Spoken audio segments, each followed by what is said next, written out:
안녕하세요. 오늘 세포 유전자 치료제 개론에 대해 말씀드리게 된 것을 기쁘게 생각합니다. 저는 오늘 여러분과 함께 차세대 바이오 의약품의 핵심이라고 할 수 있는 세포 유전자 치료제의 현재와 미래를 살펴보고자 합니다. 최근 몇 년간 이 분야는 놀라운 속도로 발전하고 있으며 실제로 많은 난치병 환자들에게 새로운 희망을 제공하고 있지요. 특히 카티 치료제의 성공과 코비드19 mRNA 백신의 상용화는 이 분야의 무한한 가능성을 보여주었습니다. 오늘 강의는 크게 네 부분으로 구성되어 있습니다. 먼저 세포 유전자 치료제가 무엇인지 그리고 어떻게 분류되는지 기본 개념을 살펴보겠습니다. 그 다음으로는 각 치료제의 종류와 특성을 구체적으로 알아보고 세 번째로는 현재까지 전 세계에서 허가받은 제품들의 현황을 검토하겠습니다. 마지막으로 현재 개발 중인 파이프라인을 분석하여 이 분야의 미래 방향성을 예측해 보겠습니다. 그럼 지금부터 본격적으로 시작하겠습니다. 첫 번째 섹션인 세포 유전자 치료제 개요를 시작하겠습니다. 세포 유전자 치료제는 흔히 차세대 또는 3세대 바이오 의약품이라고 불립니다. 여기서 잠시 바이오 의약품의 진화를 살펴보면 1세대는 인슐린 인터페론 성장 호르몬과 같은 제조 합단백질 의약품이었습니다. 이들은 주로 세균이나 효모를 이용해 생산되었죠. 2세대는 동물 세포를 생산세포주로 하는 항체 의약품입니다. 허셉틴이나 아바스틴 같은 블록버스터 항체 의약품들이 여기에 속합니다. 그리고 이제 우리는 3세대, 즉 생명의 기본 단위인 세포와 유전물질 자체를 의약품으로 활용하는 시대에 도달했습니다. 세포 유전자 치료제의 가장 큰 특징은 질병의 근본 원인을 표적으로 한다는 점입니다. 기존 의약품이 증상 완화나 진행 억제에 중점을 두었다면 이들은 완전한 치유를 목표로 합니다. 예를 들어 카티 치료제는 일부 혈액암 환자에서 완전 관해를 달성하고 있고 유전자 치료제는 단 한 번의 투여로 평생 효과를 기대할 수 있습니다. 우리나라에서는 2020년 8월에 첨단재생의료 및 첨단바이오 의약품 안전 및 지원에 관한 법률인 첨단재생바이오법이 시행되면서 이 분야가 본격적으로 제도화되었습니다. 식약처는 세포치료제를 살아있는 세포를 체외에서 배양하고 증식하거나 선별하여 제조하는 의약품으로 정의하고 있습니다. 한편 유전자 치료제는 유전물질 발현에 영향을 주기 위해 투여하는 물질 또는 유전물질이 도입되거나 유전물질이 변형된 세포를 포함하는 의약품으로 명확히 정의하고 있습니다. 이제 세포치료제와 유전자 치료제의 구분에 대해 말씀드리겠습니다. 사실 이 두 가지를 명확히 구분하는 것은 생각보다 간단하지 않습니다.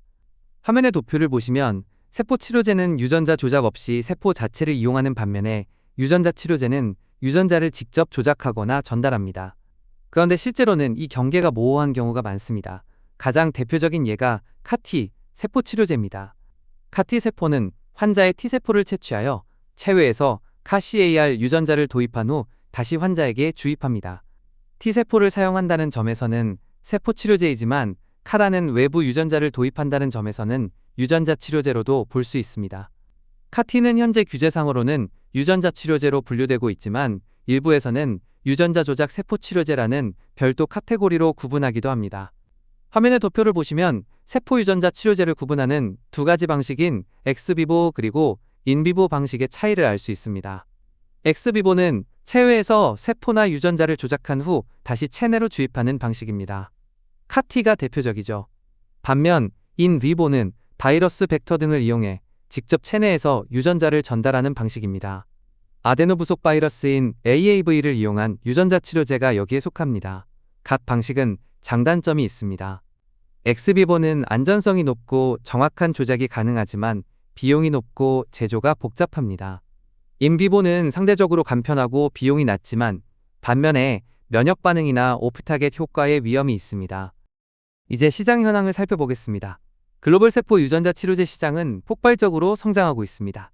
구체적인 수치로 살펴보면 2023년 시장 규모는 227억 달러였는데 이것이 2030년에는 1326억 달러로 성장할 것으로 예상됩니다. 연평균 성장률이 무려 28.7%입니다. 이는 일반 의약품 시장 성장률의 5배가 넘는 수치입니다. 왼쪽의 파이 차트를 보면 세포 유전자 치료제의 제품별 시장 점유율을 알 수 있습니다. 세포 치료제가 88.5%로 압도적입니다. 이는 세포 치료제가 상대적으로 개발 역사가 길고 이미 많은 제품이 상용화되었기 때문입니다. 유전자 치료제는 11.5%지만 최근 들어 빠르게 성장하고 있습니다. 오른쪽 차트의 지역별 분포를 보시면 북미가 전체 시장의 51%로 절반 이상을 차지합니다. 미국의 FDA가 이 분야에서 가장 적극적인 규제 환경을 제공하고 있고 바이오텍 생태계가 잘 발달되어 있기 때문입니다. 라틴 아메리카는 17.9%를 차지하고 유럽은 6.2%를 차지하고 있습니다. 주목할 점은 아시아 태평양 지역이 14.1%로 빠르게 성장하고 있다는 것입니다. 특히 중국, 일본, 한국이 이 분야에 적극적으로 투자하고 있습니다. 우리나라도 코오롱티슈진, 메디포스트 안트로젠 등 여러 기업이 세포치료제를 개발하여 상용화했고 최근에는 CAR-T 개발에도 적극 나서고 있습니다. 이제 두 번째 섹션으로 넘어가서 세포 유전자 치료제들의 종류와 특성을 자세히 살펴보겠습니다. 현재 세포 유전자 치료제의 개발 방향을 정리하면 크게 세 가지로 요약할 수 있습니다. 첫째는 질병의 유전적 발병 메커니즘에 대한 이해를 바탕으로 안전성과 유효성을 높이는 것입니다. 예를 들어 줄기세포의 분화 과정과 바이오마커를 연구하여 더 효과적인 치료제를 개발하는 것입니다. 둘째는 면역 반응 문제를 해결하는 것입니다. 동종률의 세포 치료제의 경우 면역 거부 반응이 큰 문제인데 이를 극복하기 위한 다양한 기술이 개발되고 있습니다. 바이러스 벡터의 경우에도 면역 원성을 줄이는 연구가 활발합니다. 셋째는 새로운 모달리티 개발입니다. 화면의 표를 보시면 다양한 새로운 기술들이 개발되고 있음을 알 수 있습니다. CAR-T 분야에서는 기존의 혈액암에서 고형암으로 적응증을 확대하고 있습니다. 고형암은 종양 미세 환경이 복잡하고 CAR-T 세포의 침투가 어려워 큰 도전 과제입니다. 또한 자가유래에서 동종유래 CAR-T로 전환하여 오프-더-쉘프 제품을 만들려는 시도도 활발합니다. 새로운 세포 유형도 주목받고 있습니다. 카트레그는 자가면역 질환 치료에 활용되고 CAR-NK는 부작용이 적은 항암 치료에 그리고 CAR-M은 고형암 치료에 활용될 것으로 기대됩니다. TCR-T 또는 TCR-NK 또는 TACT 같은 완전히 새로운 플랫폼도 개발되고 있습니다. RNA 치료제 분야에서는 코비드19 백신의 성공을 바탕으로 적응증을 확대하고 있습니다. mRNA 기술은 이제 항암 백신, 희귀질환 치료제로 영역을 넓히고 있으며 또한 siRNA와 ASO 기술도 다양한 질환에 적용되고 있습니다. 순수 세포치료제, 즉 유전자 변형이 없는 세포치료제에 대해 설명드리겠습니다. 세포치료제로 쓰이는 세포의 종류는 크게 줄기세포와 면역세포, 그리고 피부세포, 연골세포 등으로 나눌 수 있지만 세포 분화의 관점에서 보면 미분화된 세포인 줄기세포, 그리고 분화된 체세포로 나눌 수 있습니다. 분화된 체세포는 면역세포와 피부세포, 그리고 연골세포 등으로 나눌 수 있는 것이지요. 화면 아래에서 왼쪽의 그림은 세포의 분화 과정을 보여줍니다. 체세포는 이미 분화가 완료된 세포인데 피부세포나 연골세포 같은 것들입니다. 초기 세포 치료제들은 주로 이런 체세포를 이용했습니다. 자가 피부세포를 배양하여 화상치료에 사용하거나 또는 연골세포를 배양하여 관절 손상을 치료하는 식이었죠. 그림 중앙의 줄기세포는 현재 가장 활발히 연구되는 분야입니다. 특히 중간 옆줄기세포 MSC가 주목받고 있는데 MSC는 뼈, 연골지방 등으로 분화할 수 있을 뿐 아니라 페라크링 효과라고 하는 주변 세포에 대한 영향을 통해 치료 효과를 나타냅니다. MSC는 면역 조절 기능도 있어서 자가면역 질환이나 염증성 질환 치료에도 사용됩니다. 그림 오른쪽의 면역세포 치료제는 최근 가장 혁신적인 분야입니다. T세포, NK세포, 수지상세포 등을 활용하여 암이나 감염성 질환을 치료합니다. 이들은 우리 몸의 면역 시스템을 활성화시키는 방식으로 작동하므로 기존 치료법과는 완전히 다른 접근입니다. 순수 세포치료제, 즉 유전자 변형이 없는 세포치료제에 대해 설명드리겠습니다. 세포치료제로 쓰이는 세포의 종류는 크게 줄기세포와 면역세포, 그리고 피부세포, 연골세포 등으로 나눌 수 있지만 세포 분화의 관점에서 보면 미분화된 세포인 줄기세포, 그리고 분화된 체세포로 나눌 수 있습니다. 분화된 체세포는 면역세포와 피부세포, 그리고 연골세포 등으로 나눌 수 있는 것이지요. 화면 아래에서 왼쪽의 그림은 세포의 분화 과정을 보여줍니다. 체세포는 이미 분화가 완료된 세포인데 피부세포나 연골세포 같은 것들입니다. 초기 세포 치료제들은 주로 이런 체세포를 이용했습니다. 자가 피부세포를 배양하여 화상치료에 사용하거나 또는 연골세포를 배양하여 관절 손상을 치료하는 식이었죠.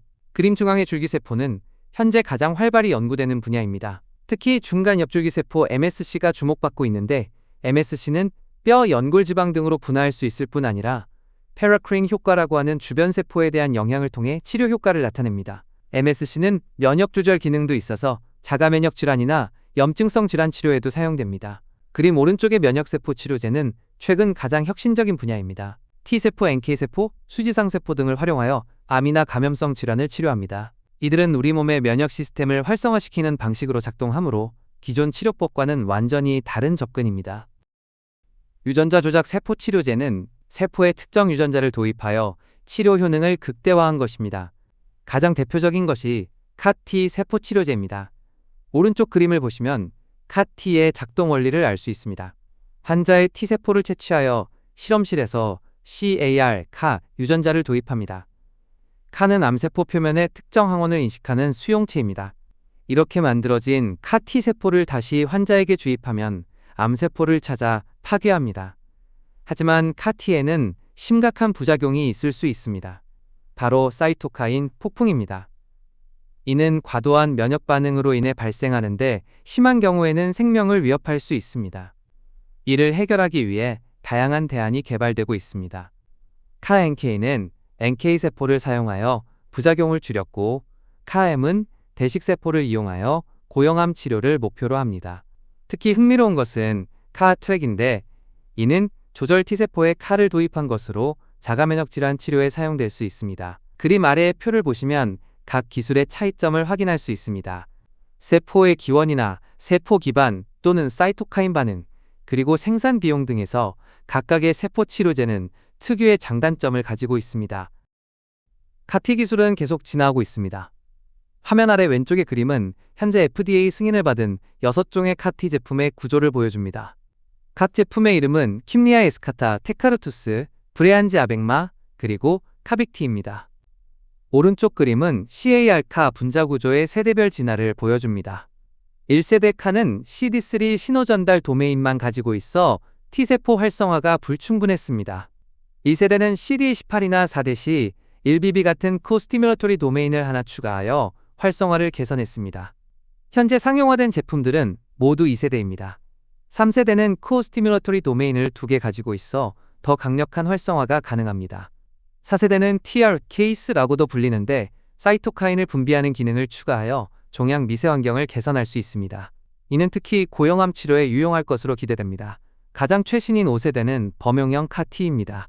TCR의 알파 또는 베타사스를 넉아웃하여 동종 이식이 가능하도록 만든 것입니다. 이렇게 되면 환자 개인별 맞춤 제조가 아닌 대량 생산이 가능해져 비용을 크게 줄일 수 있습니다. 바이러스 벡터는 유전자를 세포에 전달하는 운반체 역할을 합니다. 대표적인 바이러스 벡터에는 우선 아데노바이러스가 있고 두 번째로는 약어인 AAV로 불리는 아데노부속 바이러스가 있으며 세 번째로는 렌티바이러스가 있습니다.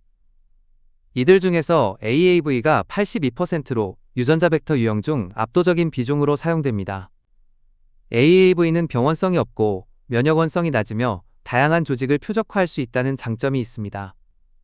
렌티바이러스는 10% 내외로 사용되며 주로 엑스비보 유전자 변형에 사용됩니다. 한편 아데노바이러스는 약 5% 정도의 비중으로 주로 백신 개발에 활용됩니다. 각 벡터는 고유한 특성이 있습니다.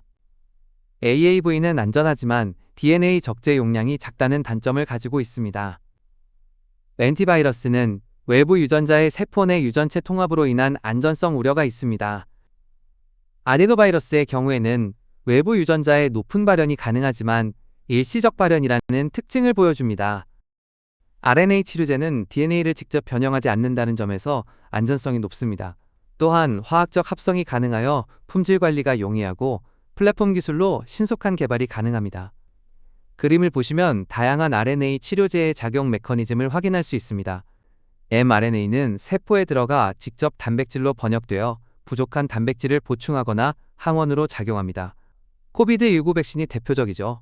siRNA와 마이크로 RNA는 RNA 간섭을 통해 특정 유전자의 발현을 억제합니다. ASO는 엔티센스 올리고뉴클레오타이드를 의미하며 RNA에 결합하여 스플라이싱을 조절하거나 분해를 유도합니다. 각 기술은 서로 다른 장단점이 있습니다. mRNA는 즉각적인 단백질 생산이 가능하지만 안정성이 낮고 siRNA는 특이성이 높지만 전달이 어렵습니다. 이러한 문제들을 해결하기 위해 LNP 같은 새로운 전달체가 개발되고 있습니다.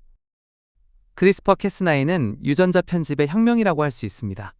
작동 원리는 비교적 간단합니다. 가이드 RNA가 표적 DNA 서열을 찾아 결합하고 캐스나인 효소가 그 부위를 절단합니다. 그 후 세포의 DNA 복구 메커니즘을 이용하여 유전자를 삭제하거나 삽입할 수 있고 또는 염기 서열을 바꾸어서 교정할 수 있습니다. 하단 그림을 보시면 두 가지 복구 경로가 있습니다. NHEJ는 빠르지만 부정확하여 주로 유전자 노가웃에 사용되고 HDR은 정확하지만 효율이 낮아 정밀한 편집에 사용됩니다. 최근에는 프라임 에디팅, 베이스 에디팅 같은 더 정교한 기술들이 개발되고 있습니다. 이들은 DNA를 절단하지 않고도 편집이 가능하여 안전성이 높습니다. 이번 섹션에서는 실제로 허가받은 세포 유전자 치료제 제품들을 살펴보겠습니다. 2024년 3분기까지 전 세계에서 총 134종의 세포 유전자 치료제가 허가받았습니다. 이는 2020년 대비 2배 이상 증가한 수치로 이 분야가 얼마나 빠르게 성장하고 있는지를 보여줍니다. 파이 차트를 보시면 유전자 변형이 없는 세포 치료제가 68개로 50.7%를 차지합니다. 이는 상대적으로 개발이 간단하고 안전성이 검증되었기 때문입니다. RNA 치료제가 34개로 25.4%, 유전자 치료제가 32개로 23.9%를 차지합니다. 특히 주목할 점은 RNA 치료제의 급속한 성장입니다.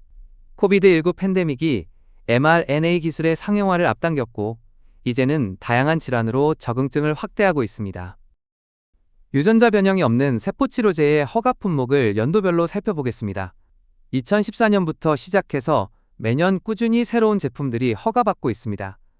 특히 한국 기업들의 성과가 눈에 띕니다. 부광약품의 큐피스템은 항문 누공 치료제로, 코오롱의 카티스템은 무릎 연골 재생 치료제로 허가받았습니다. 태고사이언스의 홀로덤과 칼로덤은 화상 치료제로 성공적으로 상용화되었습니다. 최근 주목할 제품들을 소개하면 2023년 가미다셀의 오미시진은 조혈모세포 이식 관련 합병증을 줄이는 혁신적인 치료제입니다. 셀트란스의 렌티드라는 제1형 당뇨병 환자에게 랑게르한스 세포를 이식하여 인슐린 분비를 회복시키는 치료제로 일부 환자에서는 인슐린 주사가 필요 없을 정도의 효과를 보였습니다. 2024년에는 이오반스의 암태급이가 흑색종 치료제로 승인받았는데 이는 종양침 율림프구를 이용한 개인 맞춤형 치료제입니다.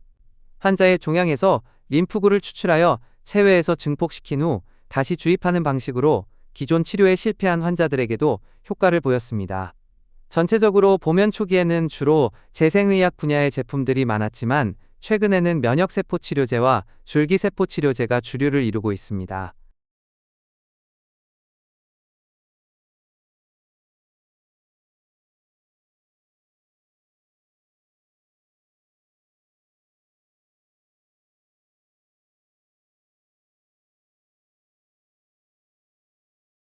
유전자 조작 세포 치료제 분야에서는 카티가 가장 큰 성공을 거두었습니다. 2017년 노바티스의 킴리아가 최초로 승인받은 이후 현재까지 6종의 카티가 FDA 승인을 받았습니다. 이들은 주로 비세포 림프종이나 다발성 골수종 같은 혈액암을 치료합니다. 일부 환자에서는 완전 관해율이 80%가 넘는 놀라운 효과를 보이고 있습니다. 2023년에는 크리스퍼 기술을 이용한 캐스게비가 승인받아 큰 주목을 받았습니다. 이는 겸상적혈구병과 베타 지중해 빈혈 치료제인데 유전자 편집 기술이 실제 치료에 사용된 첫 사례입니다. 환자의 조혈모 세포를 채취하여 크리스퍼로 편집한 후 다시 이식하는 방식입니다. 2024년에는 화이자의 베베스가 B형 혈우병 치료제로 승인받았습니다. 이는 AAV 벡터를 이용한 인비보 유전자 치료제로서 단 한 번의 정맥 주사로 평생 효과를 기대할 수 있습니다. 가격이 $350만 매우 비싸지만 그러나 평생 치료비를 고려하면 오히려 경제적일 수 있습니다.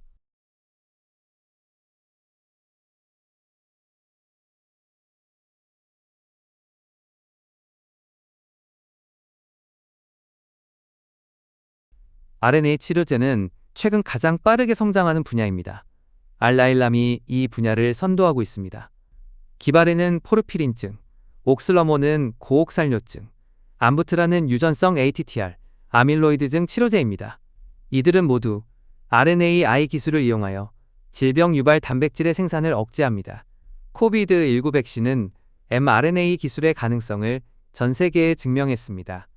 화이자 바이오엔텍의 코미나티와 모더나의 스파이크백스는 팬데믹 종식에 결정적 역할을 했습니다. 이제 이 기술은 다른 감염병 백신과 암 백신 개발에도 활용되고 있습니다. 2024년에는 모더나의 mRESVIA가 RSV 백신으로 승인받았습니다. 이는 mRNA 기술이 코비드19를 넘어 다른 감염병에도 성공적으로 적용될 수 있음을 보여줍니다. 또한 이온파마의 와이노아는 캐나다에서 승인받은 유전성 ATTR 아밀로이드증 치료제로 RNAi 기술의 지속적인 발전을 보여줍니다.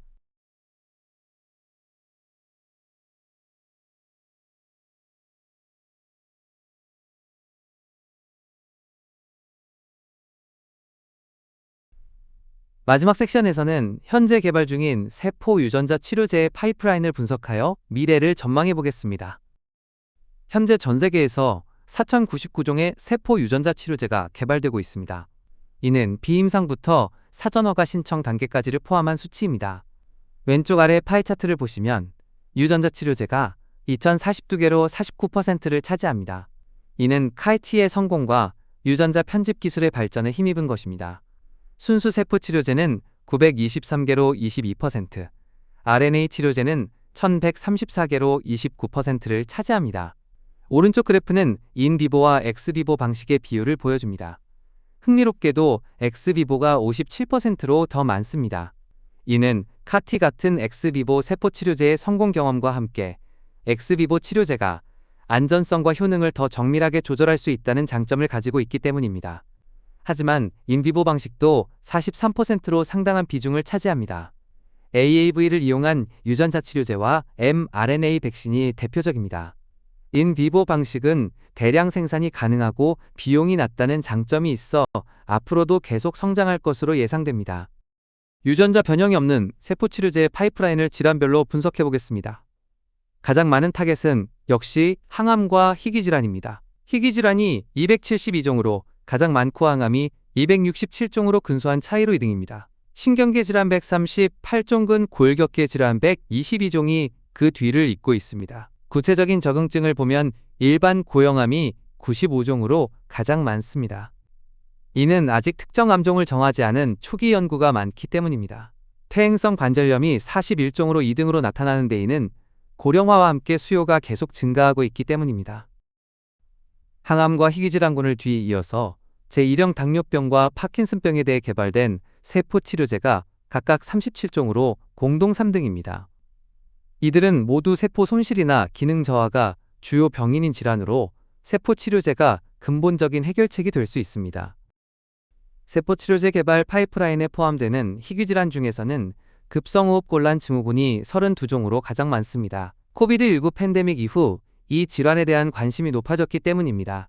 이식편 대숙주병에는 24종이 개발되고 있으며 급성 골수성백혈병을 타겟으로 23종의 세포 치료제가 파이프라인에 있습니다. 특히 주목할 점은 희귀질환의 75%가 난-엉컬러지 분야라는 것입니다. 이는 세포 치료제가 암 치료를 넘어 다양한 난치성 질환으로 영역을 확대하고 있음을 보여줍니다. 유전자 조작 세포 치료제의 파이프라인을 분석해 보겠습니다. 여전히 CAR-T가 49%로 압도적입니다. 하지만 새로운 기술들도 빠르게 성장하고 있습니다. TCR-T가 15%로 2등을 차지하고 있는데 이것은 CAR-T가 인식할 수 없는 세포 내 항원도 표적화할 수 있다는 장점이 있습니다. CAR-NK는 7%로 3위입니다. NK세포는 T세포와 달리 사이토카인 폭풍의 위험이 낮으며 또한 동종 이식이 가능하기 때문에 오프-더-쉘프 제품으로 개발하기 유리합니다. 주목할 점은 기타에 속하는 카테고리가 29%나 된다는 것입니다. 여기에는 TCR-NK, CAR-M, TACT 같은 혁신적인 기술들이 포함됩니다. 특히 CAR-M은 대식세포를 이용하여 고형암의 종양 미세 환경을 개선할 수 있을 것으로 기대됩니다. CAR-T의 96%는 여전히 온칼러지 적응증입니다. 하지만 최근 자가면역 질환에 대한 임상시험이 시작되면서 난온칼러지 영역도 4%로 증가했습니다. 특히 루푸스나 중증 근무력증 같은 자가면역 질환에서 유망한 결과가 나오고 있습니다.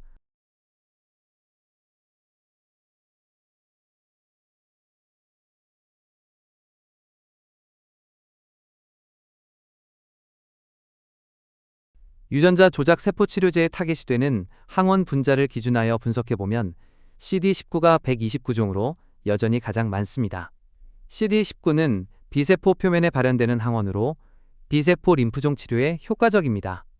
BCMA가 56종으로 2등인데 이는 다발성 골수 치료제로 주목받고 있습니다. CD22가 30종으로 3등을 차지하고 있습니다. 고형암을 위한 새로운 타겟들도 개발되고 있습니다. 메서텔린, GPC3, 클로딘 같은 항원들이 연구되고 있으며 이 중 일부는 이미 임상시험 단계에 있습니다. 마지막으로 RNA 치료제의 파이프라인을 살펴보겠습니다. 시간 추이 그래프를 보시면 mRNA와 RNAi가 폭발적으로 성장하고 있음을 알 수 있습니다. mRNA는 약 470종, RNAi는 350종이 개발 중입니다. ASO도 꾸준히 증가하여 현재 230종이 개발되고 있습니다. 대부분의 RNA 치료제는 아직 비임상 단계에 있습니다. RNAi의 74%, mRNA의 67%, ASO의 70%가 비임상 단계입니다. 이는 이 분야가 아직 초기 단계이며 앞으로 많은 제품이 임상에 진입할 것임을 시사합니다. RNA 치료제의 타겟인 질환별로 구분해보면 희귀 질환이 383종으로 가장 많습니다. 이는 RNA 치료제가 유전성 희귀 질환에 특히 효과적이기 때문입니다. 항암이 283종으로 2등, 항감염이 271종으로 3등을 차지합니다. 구체적인 적응증을 보면 췌장암이 35종으로 가장 많습니다. 췌장암은 5년 생존율이 10% 미만인 난치암으로 새로운 치료법이 절실히 필요합니다. 뒤생근 이영양증이 30종으로 2등인데 이는 엑손 스키핑 같은 RNA 기술이 특히 효과적이기 때문입니다. ALS가 24종으로 3등을 차지하고 있습니다. 희귀 질환의 75%가 난-옹컬러지 분야라는 점도 주목할 만합니다. 이는 RNA 치료제가 다양한 유전성 질환에 적용될 수 있음을 보여줍니다. 오늘 세포 유전자 치료제의 현재와 미래를 함께 살펴보았습니다. 이 분야는 이제 개념 증명을 넘어 실제 환자들의 삶을 바꾸고 있습니다. 특히 우리나라도 여러 세포 치료제를 성공적으로 개발했고 이제는 CAR-T와 유전자 치료제 개발에도 적극 나서고 있습니다. 앞으로 기술 발전과 함께 더 많은 질환이 정복될 것으로 기대됩니다. 경청해 주셔서 감사합니다.